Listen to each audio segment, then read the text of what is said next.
The NBA 2K25 ratings have just dropped, so now it's time to rate the best active NBA player from every 2K rating, all the way from 66 to 97. My only rule is that I'm only using the 2K rating for organizational purposes. How 2K rates a player on specific abilities or badges they give them is irrelevant to my choice on who I think is the best player for each rating. Also, this is an active list, not an all-time list, so I will be rating how I think their current talent is, and I will heavily take into consideration how they will perform into the next season and their overall potential, not their previous accolades. Without further ado, let's rebound onto that list. We gotta start at the bottom at 66, and here we have Braxton Key. Braxton is the only active player with a 66 rating. Aside from his inexperience, his rating is so low because his offensive game is pretty much non-existent for the NBA level, but he's still a versatile forward who brings energy and defensive tenacity on the court. At 67, I'm going with Jamaree Bouyea. Jamaree Bouyea is a quick and crafty guard known for his ability to penetrate defenses and creates scoring opportunities. His ball handling skills and vision allow him to make plays for both himself and his teammates when he gets the opportunity, to which the NBA so far has not given so much so. For example, he's only played just 14 NBA games so far. Obviously, that's why his rating is so low, due to inexperience too. 68, Bronny James. What? I'm kidding. I know what you're thinking. It would be pretty fun to put Bronny here and talk about why this is his 2K rating, whether it's too high or too low, but let's be honest here. A video like this just isn't built for rookies. I can't really rate a guy with zero official NBA game time. It's just kinda not fair. So with that out of the way, let's talk about Malik Williams, who is my choice for 68. Malik, if you glance over his stat sheet, you might not see anything glamorous, but if you watch his tape, you can see he's a floor spacing center with a shooting upside and is an underrated rebounder. For 68, it's good bang for your buck. At 69, nice, we got Matthew Dellavedova. And yeah, he's technically not in the NBA, but he is an NBA 2K25 listed as a free agent, so he counts. And let's be honest here, while the rating is nice at 69, in my opinion, it's too low even for Delly. I know, he's older, he's 33, but also let's not pretend 2K has always been underrating this man. Delly deserves better. At 70 overall, I'm going with Johnny Juzang. Johnny only completed 2 seasons in the NBA, and this upcoming one will be his 3rd, so I understand this pick is a bit of a gamble, but I really think he's going to take the next step in his career. His 3-point percentage from year 1 to year 2 massively jumped from 23% to 41%, making him a constant threat from beyond the arc. His ability to catch fire and quickly score in bunches makes him a valuable asset off the bench. Sure, either he's hot or he's not, but when he's hot, he's hot. No diddy. At 71, I got JT Thor. We all know how good Thor is as the God of Thunder, but did you know he's also a really underrated NBA player? And yeah, if you glance over his stat sheet, you'll brush him off, but if you actually watch him play, you'll see the potential if given the opportunity. He has a 7'3" wingspan and a 9' 2" standing reach. His ability to protect the rim and guard multiple positions makes him a defensive threat. While he's still developing his offensive game, particularly his pull-up jump shot that could use some work, the potential is there. At 72 is Patty Mills. A close second here is Isaiah Thomas, but it's hard to tell how well IT can play at this point. Not a knock against him, but to be critically honest, at this point in his career, Patty Mills is the more consistent option going forward. His experience and leadership on the court make him a reliable option, but truthfully, it's his shooting. Patty Mills can create instant offense, knock down big threes, and that's always been the case with Patty. At 73, I got Serge Ibaka, aka Ibaka. Even at his age, he's still a defensive asset, known for his shot blocking ability and his rim protection. His mid-range shooting and occasional 3-point shot is something he's been working on later in his career, and that's still an option, but it's not amazing, though at 73, it's a good pick for him. For 74 overall, I'm going with George Niang. If you judge George based on his 2024 playoff performance, you would never want to talk about his basketball game ever again, but thankfully I don't judge players based on one series tunnel vision. During the regular season, he came off his best scoring season, putting 9.4 points per game, and that was just on 22.3 minutes per game. That's a lot of production for so little time. Yes, he had a rough series against the Celtics, but that shouldn't define his career, and going forward, I think he's still going to continue to improve. For 75 overall, I'm going with Spencer Dinwiddie. I know Spencer had a rough past 2 seasons on the Nets and Lakers, but this man is back on the Mavs, and last I checked, Maverick Spencer Dinwiddie is the best Spencer Dinwiddie, who averaged over 17 points per game just 2 seasons ago. I think he will most certainly rebound to playing at that high level again, and at a 75 2K rating, he's underrated overall. He fits well alongside Luka. This man should definitely be on the bounce. For 76 overall, I'm going with Kevin Huerter. I know statistically Kevin was on a bit of a decline last season, and with the addition of DeMar DeRozan, we can only imagine that on paper his offense will continue to show lower numbers, but I don't think that stat drop is an indication to a skill drop, but more so constantly updating the Kings roster will include less scoring opportunities. Kevin is still a three-point sharpshooter who can space the floor, and he still has all of his offensive powers. For 77 overall, I'm going with Grant Williams. Grant just came off his best season despite playing for two different teams last season, especially Charlotte. He put up nearly 14 points per game, and I know when you play on a bad team, that stat can be inflated, but even while on Boston and Dallas, he was giving them a much-needed offensive punch. While he's a bit undersized for the power forward position, his athleticism more than makes up for it. The best 2K player rated 78 overall is Russell Westbrook. I understand Westbrook is 35 years old. I also understand the days of MVP Russ are behind us, but he's still a very active player, and even on limited minutes off the bench for the Clippers, he still gave them 11 points, 5 rebounds, and nearly 5 assists. For a bench player, that type of production is excellent, especially on those limited minutes. With the Nuggets alongside Nikola, he will not only have a strong opportunity to win a ring, he will also have a strong opportunity to be actually a part of the offense and not just ring chasing for the ride. At 79 overall, it's a really close call between Gary Trent Jr. and Aaron Nesmith. Offensively, they are very similar players. They are both wing players with a knack for hitting tough shots, and they both have the ability to score from all three levels, that being the paint, the mid-range, and the arc. The biggest difference, though, in my opinion, is perimeter defense. I don't think Aaron is a bad perimeter defender, but I think Gary is a considerably better one, and for that, I will give him the edge here. At 80 overall, I'm going with Marcus Smart. Marcus only played 20 games last season, so I can guess that is why 2K may have ranked him so low. They probably don't have a lot of stock in how good he'll rebound, but in those 20 games, those were some of the best 20 games he played. He fit really well with the Grizzlies. I know the absence of Ja Morant probably played into that,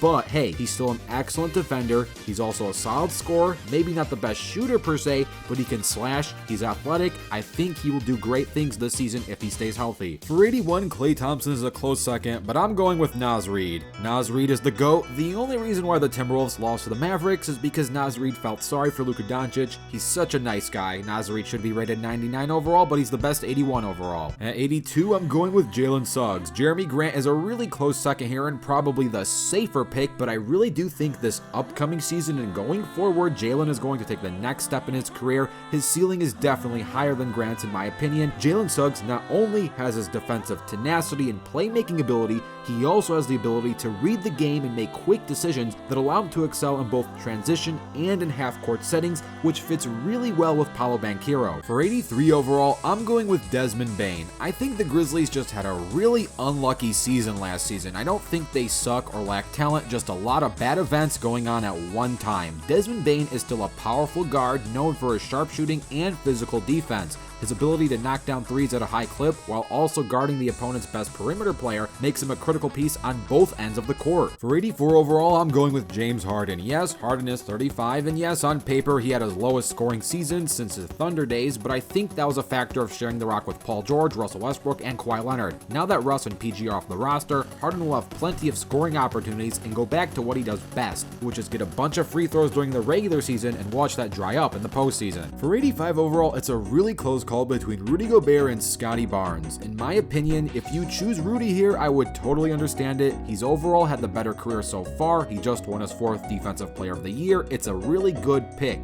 But if we're thinking of the future and thinking of potential and thinking of upside, Scottie Barnes made his first All-Star season last season. These players in general are hard to compare, if not impossible, considering their positions. It is apples to oranges. I won't specifically say that Scottie as of today is the better overall player. There are things he certainly does better than Rudy for sure, but I don't know if Rudy is the more special player. Scottie is a more special player, no pun intended, and has an opportunity to be a franchise player, whereas Rudy is more of a second or third piece to the Timberwolves puzzle. If I had to draft one and build a franchise around one going forward, I would choose Scottie Barnes, thus he will get my pick for 85 overall. The 86 overall spot has a number of good picks from Evan Mobley to Cade Cunningham, but my pick here is Lauri Markkanen. Lauri certainly redefined himself as an NBA player, winning Most Improved Player back in 2023, and is now a legitimate all-star caliber player who can put over 23 points per game, space the floor as a power forward, and hit threes at a nearly 40% rate. 87 overall, no question. mention Jamal Murray. Jamal has never made an All-NBA team or an All-Star team so far in his career. That's insane to think about. So not only does 2K underrate him, the actual NBA itself underrates him. Not sure what he needs to do to gain the respect at this point. He's a champion, but hey, at least he is a champion. A lot of players aren't. For 88 overall, you got a lot of great picks. There's De'Aaron Fox, Bam Adebayo, Karl Anthony Towns, Zion Williamson, just to name a few. The pick I'm going with is Domantas Sabonis. I could give you a long-winded explanation,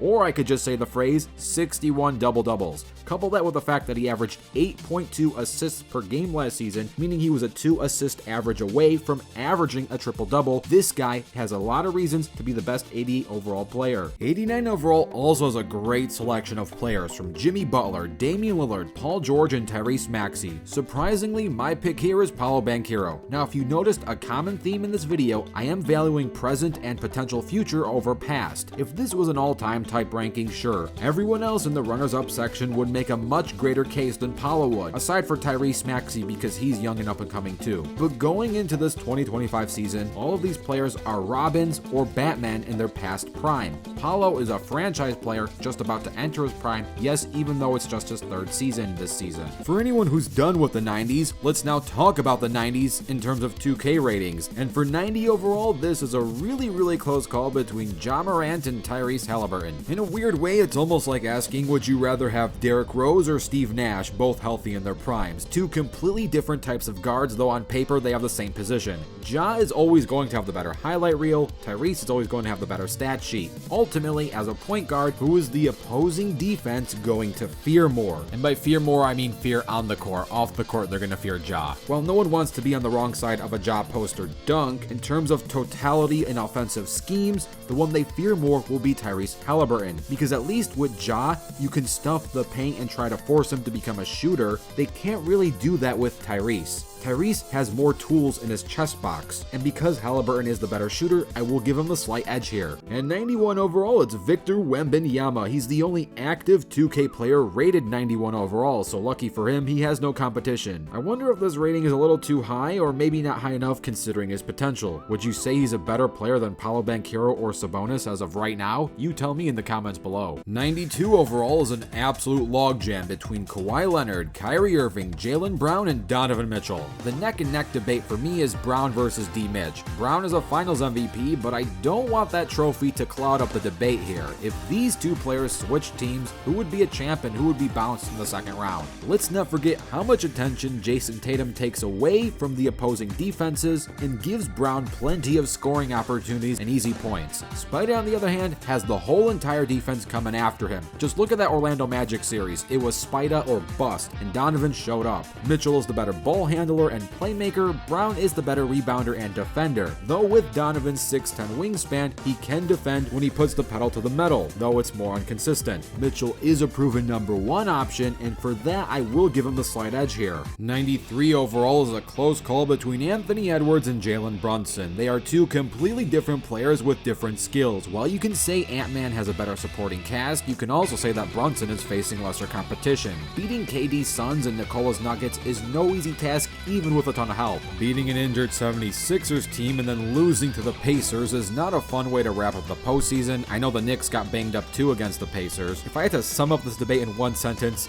Edwards is a mini Jordan who can shoot threes. That alone should at least give him the edge here. 94 overall is a tough choice between Kevin Durant and Anthony Davis. Overall, I would pick KD in a heartbeat, no question. Going into next season is tricky because we just don't know how good KD still is at this age, but if the Olympics were any hint, then he's still in really great shape despite his age. Plus, as good as Davis is, Durant is the Suns' #1 guy. Sorry, Booker. AD is the Lakers' #2 guy. For that, I'm going with Kevin Durant. Speaking of which, 95 overall, LeBron James versus Steph Curry versus Jason Tatum. What a mess of a debate. Of course, if this was an all-time debate, I would in the blink of an eye go LeBron James, and of course you can't discredit Steph Curry. In fact, let's credit him. However, heading into next season, that is a much different discussion. Would I want an aging LeBron or Steph Curry who may not even make the postseason? Heck, that's not a guarantee. I know nothing's a guarantee, but really that is a risk. Or would I want a two-way 2024 NBA champ in his prime being Jason Tatum? As far as going into next season is concerned,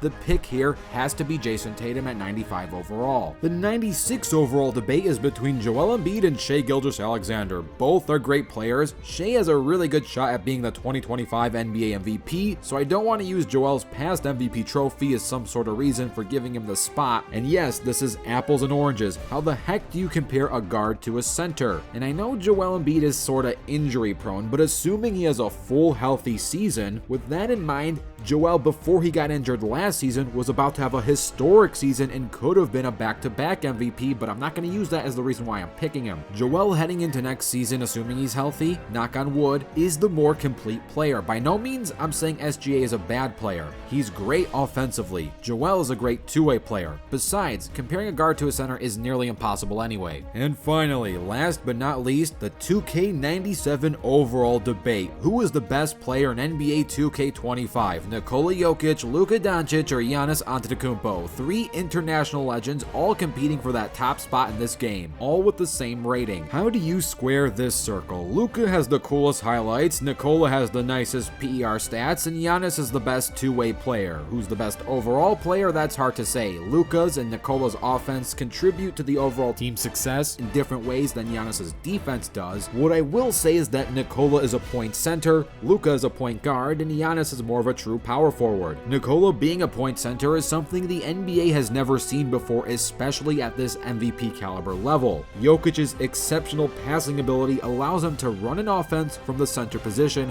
making him the league's most versatile playmaker. Luka's defensive limitations and his team's reliance on him has his heavy usage preventing him from surpassing Jokić in ways that I think Jokić can get more creative with his play, not in a highlight sense, but more in an X's and O's strategy sense. Giannis, with his reliance on his physicality and his occasional struggles shooting, especially at that free throw line, slightly limit his effectiveness compared to Jokic's all-around game, despite him being the better defender. To make a long story short, I'm trying to tell you that Jokić is the more complete and impactful overall player, and thus he gets my pick at the best 97 overall. So here was the best active NBA player from every NBA 2K25 rating. Let me know what you think of this list, what you agreed with, what you disagreed with, and who do you think is the best NBA 2K player? Let me know in the comments below. Don't forget to dunk on that like button and subscribe with notifications turned on. I'm Rebound Rewind, and I'll fast forward to you later.